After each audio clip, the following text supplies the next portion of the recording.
ممكن تحط لي طماطمتين بايظين في الكيس ده؟ ليه يا حبيبي؟ عشان بس اعمل الغدا. غدا؟ تعمل غدا بطماطم بايظه؟ اه. ليه؟ ما انا مش لاقي حاجه اعملها، مش لاقي حاجه اكلها وكده. مامتك وباباك فين؟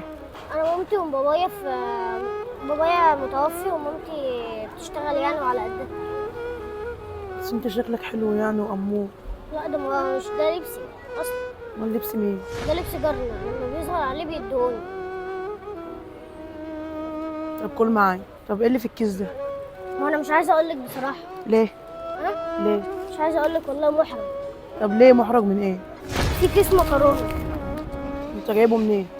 الراجل بتاع البقال انا دخلت عليه قلت له يا عم ما اكلتش بقالي من امبارح وبقالي يومين ما اتغديتش وكده، فقام راح مديني ده، قام راح قايل لي خده اعمله.